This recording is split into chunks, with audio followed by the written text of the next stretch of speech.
Friends, जैसा कि आपको पता है कि हम लोग इलेक्ट्रोस्टैटिक्स के अंदर बहुत सारे एक्सपेरिमेंट कर चुके हैं, जहाँ पर हम लोगों ने चीज़ों को चार्ज किया है, यानी कि उसमें से इलेक्ट्रॉन निकाले हैं और फिर दूसरी चीज़ों को अट्रैक्ट किया है, रिपेल किया है। मतलब बहुत सारे एक्सपेरिमेंट है ऐसे हम लोग कर चुके हैं। लेकिन अब हमें ये जानना है कि ये सब जो हो रहा है, जो भी अट्रैक्शन रिपल्शन का फोर्स लग रहा है, इसका क्वांटिटिव वे और क्वालिटेटिव वे क्या होगा। मतलब क्वालिटेटिव वे तो एक तरीके से हम लोग देख चुके हैं कि हाँ, मैं चीज़ को पास ले जाऊंगा तो अट्रैक्शन होगा या रिपल्शन होगा। लेकिन क्वांटिटेटिव वे क्या है, मतलब इसका मेजरमेंट हम लोग कैसे करेंगे कि कितना दूर रखूं तो कितना अट्रैक्शन आए, या फिर कितनी मात्रा रखूं, मतलब कितनी वैल्यू रखूं चार्ज की जो ज्यादा अट्रैक्शन या फिर ज्यादा रिपल्सन हो। तो इन सभी चीजों को मेजर करने के लिए प्रिसाइजली एक लॉ, एक थ्योरी है हमारे पास जो कि हमें इलेक्ट्रोस्टैटिक्स में सब कुछ बताती है। ऐसा समझ के चलिए कि पूरी इलेक्ट्रोस्टैटिक्स की सबसे मेन और फाइनल थ्योरी है, जिसको हम लोग कूलम्ब्स लॉ के नाम से जानते हैं। इसके बारे में हमें सबसे पहले बताया था द ग्रेट साइंटिस्ट कूलम्ब ने, जहां पर उन्होंने बताया था कि आप लोग अब तक तो ये एक्सपेरिमेंट करते आए हैं, रिपल्सन अट्रैक्शन फोर्स देखते आए हैं, लेकिन अब आप ये बता सकते हैं कैलकुलेशन करके कि आप कौन से चार्जेस को कितना पास रखोगे या कितना दूर रखोगे या फिर कितनी वैल्यू रखोगे। आप आसानी से बता सकते हो कि जो फोर्स है उस पर क्या प्रभाव पड़ेगा, क्या इन्फ्लुएंस पड़ेगा, कि फोर्स कम होगा कि ज्यादा होगा, राइट। तो वो जो लॉ है वो कूलम्ब्स लॉ है, और इनके बीच में लगने वाला जो फोर्स है वो कूलम्ब्स फोर्स कहलाता है। तो आइए समझने की कोशिश करते हैं कि ये कूलम्ब्स लॉ कहता क्या है। देखिए, कई सारे एक्सपेरिमेंट्स किए इन्होंने भी, बहुत सारे, मतलब जितने भी पहले हिस्ट्री में हुए थे उन्होंने भी एक्सपेरिमेंट किए, और उन्होंने ये पाया कि जैसे मान लीजिए कोई एंटिटी है आपके पास, कोई भी ऑब्जेक्ट है जिसके अंदर कुछ चार्ज है, और दूसरा ऑब्जेक्ट है आपके पास उसके अंदर भी चार्ज है। मान लीजिए कि पहले ऑब्जेक्ट के चार्ज का मैग्नीट्यूड है वो है Q1, और दूसरे ऑब्जेक्ट का चार्ज जो है वो है Q2, राइट। तो इनके बीच में एक फोर्स लगेगा। अब अगर ये अनलाइक है तो अट्रैक्शन होगा, और लाइक है तो रिपल्शन होगा, ऑब्वियस सी बात है, राइट। और इनके बीच में कुछ दूरी है, वो है, मान लीजिए कि आप R मान के चलते हैं, ठीक है। तो होगा ये कि इनके बीच में लगने वाला जो फोर्स होगा वो बेसिकली इन दोनों ही फोर्सेस के एक रिलेशन के प्रोपोर्शनल होगा। अब वो रिलेशन क्या होगा, वो रिलेशन होगा मल्टीप्लीकेशन। कहने का मतलब ये है कि जब उन्होंने क्या किया कि दो चार्जेस लिए, मतलब दो ऑब्जेक्ट लिए जिनके अंदर कुछ चार्ज है, फिर जब उन्होंने इसको बढ़ाया तो उन्होंने ये देखा कि जब मैं इन दोनों चार्जेस का मल्टीप्लीकेशन कर देता हूं उतना ही फोर्स मुझे इनके बीच में देखने को मिलता है। ऐसा नहीं है कि अगर मैं इन दोनों को जोड़ दूं, मतलब इसमें एडिशन नहीं हो रहा है। जैसे कि मान लीजिए कि आपका पहला चार्ज है वो है 2Q और दूसरा है वो 3Q है, राइट। तो इसका मतलब इन दोनों के बीच में जो फोर्स लगेगा वो 3 मल्टीप्लाई बाय 2 होगा, राइट, यानी कि 6। समझ रहे हैं आप। ऐसा नहीं है कि मैं 3 और 2 को, यानी कि 3 और 2 को जोड़ दूं तो 5 हो जाए, ऐसा नहीं है। तो इसका मतलब ये मल्टीप्लीकेशन के डायरेक्टली प्रोपोर्शनल है। दूसरी जो चीज उन्होंने देखी वो वही थी जो कि न्यूटन ने भी देखी थी अपने ग्रेविटेशन लॉ के बीच में, वो थी इनवर्स स्क्वायर का लॉ, यानी कि इनके बीच की दूरी का स्क्वायर का इनवर्सली प्रोपोर्शनल। मतलब ये हुआ कि आप चार्जेस को एक दूसरे से जितना दूर लेके जाएंगे इनके बीच का जो फोर्स है वो कम होता जाएगा, और आप इनको जितना पास लेके आएंगे इनके बीच का फोर्स जो है वो उतना बढ़ता चला जाएगा, राइट। तो इसका मतलब ये इनवर्स स्क्वायर का लॉ यहाँ भी काम कर रहा था, which means F is inversely proportional to 1/r², ठीक है। तो यहाँ पर आप डायरेक्टली लिख सकते हैं F is proportional to Q1 Q2 upon में R²। लेकिन यहाँ पर एक और चीज उन्होंने इंट्रोड्यूस की थी, वो था द कूलम्ब्स कांस्टेंट, राइट। इसको आप लोग K या फिर C से लिखते हैं, जिसकी वैल्यू निकल के आती है 9 मल्टीप्लाई बाय 10⁻⁹। तो ये था उनका कूलम्ब्स लॉ, यानी कि कूलम्ब्स लॉ का जो स्टेटमेंट है वो आप लोग कुछ इस तरीके से लिख सकते हैं कि जो कूलम्ब्स लॉ में जो होता है कि दो चार्जेस के बीच में लगने वाला जो फोर्स होता है वो उन चार्जेस के मल्टीप्लिकेशन के प्रोपोर्शनल होता है, डायरेक्टली प्रोपोर्शनल होता है, और उनके बीच की डिस्टेंस के इनवर्सली प्रोपोर्शनल होता है, राइट। ये मैं बात कर रहा हूँ मैग्नीट्यूड की, अभी तक मैंने डायरेक्शन की बात नहीं की है, क्योंकि हमें पता है फोर्स जो है वो एक वेक्टर क्वांटिटी होती है, तो वहां पर डायरेक्शन भी होनी चाहिए, वेक्टर फॉर्म भी होनी चाहिए। उसके बारे में भी हम लोग बात करेंगे, लेकिन पहले हम लोग बात करना चाहते हैं इस कांस्टेंट के बारे में, जो कि मैंने यहाँ पे लिखा है 9 मल्टीप्लाई बाय 10⁻⁹। अब देखिए यहाँ पे सवाल ये भी उठना चाहिए कि यहाँ पे इसी कांस्टेंट का यूज क्यों किया गया है, कूलम्ब ने इस कांस्टेंट का यूज वहां पे क्यों किया।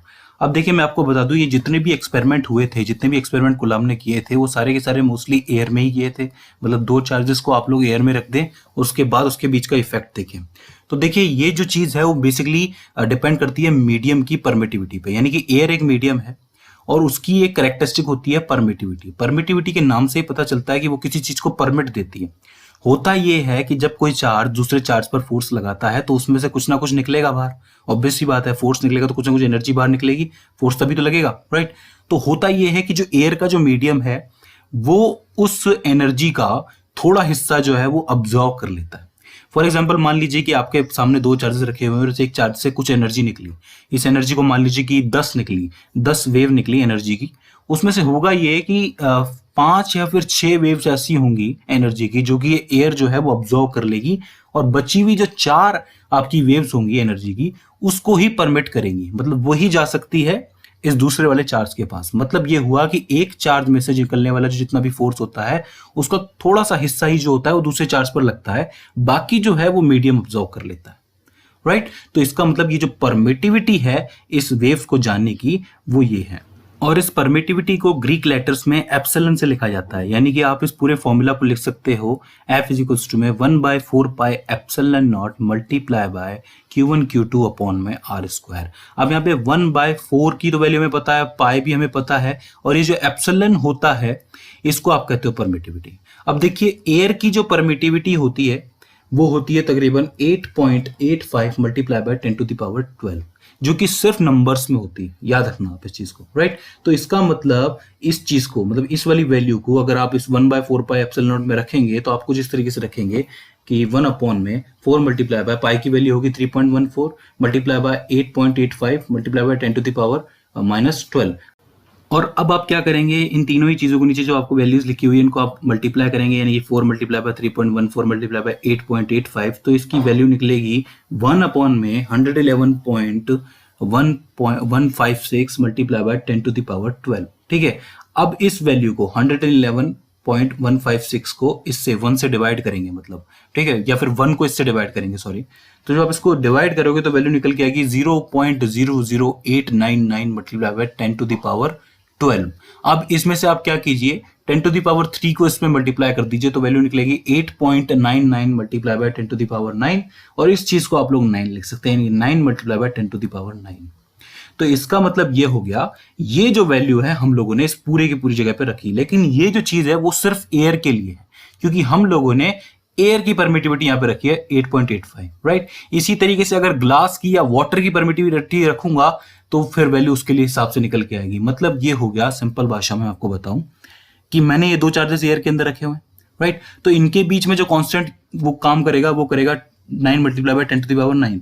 इन्हीं दोनों चार्जेस को उठा के इतनी ही दूरी पे मैं पानी में रख दूं या ग्लास में रख दूं, तब क्या होगा, तब चेंज हो जाएगा, ये वाला कांस्टेंट चेंज हो जाएगा, राइट। मतलब जो फोर्स ये चार्ज एयर के अंदर इस दूसरे चार्ज पे लगा रहा है उतना फोर्स नहीं लगाएगा वो जब मैं इस दोनों ही चार्जेस को उठा के पानी में रख दूंगा या फिर ग्लास में रख दूंगा, समझ रहे हैं। तो ये जो फोर्स होगा ये डिपेंड करेगा परमिटिविटी के ऊपर, मतलब जितनी परमिटिविटी होगी उसके हिसाब से फोर्स जो है वो डिफाइन होगा, ठीक है। तो इसका मतलब इसके हिसाब से आप लोग इस कांस्टेंट को तय करते हैं। कभी कभी क्या होता है 9 मल्टीप्लाई बाय 10⁻9 में क्या है, बच्चे कंफ्यूज होते हैं कि हम लोग यही क्यों रख रहे हैं। और कभी कभी ये होता है कि जब क्वेश्चंस आते हैं तो क्वेश्चंस के अंदर हमें कहता है कि नहीं मटेरियल कुछ और है, लेकिन बच्चे क्या ये वैल्यू रख के आ जाते हैं। तो वहां पे आपको समझना पड़ेगा कि जो परमिटिविटी है वो मटेरियल है उसकी परमिटिविटी क्या है, राइट। वहां पे कंफ्यूज नहीं होना है। तो अगर मान लीजिए मटेरियल चेंज करके आपसे पूछे तो इसका मतलब आपको नीचे परमिटिविटी भी लिख करके देगा, राइट। अब देखिए इस परमिटिविटी की वैल्यू मैंने लिखी 8.85, राइट। अब ये कैसे लिख दी, इसके भी तरीके होते हैं, क्योंकि परमिटिविटी के भी टाइप होते हैं, जैसे कि एब्सोल्यूट परमिटिविटी और इसी तरीके से होती है रिलेटिव परमिटिविटी। तो ये जो परमिटिविटी है इसके भी चेंजेस होते हैं, मतलब इनकी इसकी भी अपनी खासियत होती है, राइट। तो ये भी तरह तरीके से चेंज होती है, इसके बारे में हम लोग बात करेंगे, इन दोनों परमिटिविटी के बारे में, टाइप्स के बारे में। तो अगर हम लोग वापस आए कूलम्ब्स लॉ के ऊपर तो आपको समझ में आ गया होगा कि मेन कूलम्ब जो लॉ है वो ये है कि दो चार्जेस हैं, इनके बीच का जो फोर्स है वो उन दोनों चार्जेस के मल्टीप्लीकेशन के तो डायरेक्टली प्रोपोर्शनल है, और उनके बीच की डिस्टेंस के इनवर्सली प्रोपोर्शनल है, जहां पर हम लोग ये कांस्टेंट यूज करते हैं अकॉर्डिंग टू मीडियम।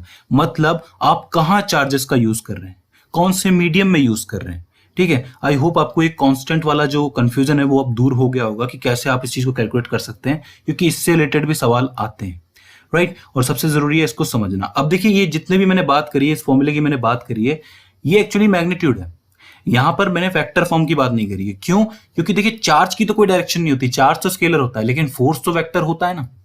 जैसे कि मैंने कहा कि एक चार्ज जो है वो दूसरे पे फोर्स लगा रहा है, तो ऑब्वियस सी बात है उस फोर्स की अपनी कोई डायरेक्शन तो होगी ना। तो एक चीज याद रखना, मैं आपको मोटे तौर पे बता रहा हूं कि मान लीजिए कि पहला चार्ज जो है वो दूसरे पे फोर्स लगा रहा है, तो उसका जो डायरेक्शन होगा वो अलोंग द लाइन होगा, यानी कि आगे की तरफ, राइट। अगर ये चार्जेस एक जैसे हैं, जैसे कि मान लीजिए लाइक चार्जेस है, नेगेटिव नेगेटिव है या पॉजिटिव पॉजिटिव है, तो ये बाहर की तरफ जाएगा फोर्स, राइट।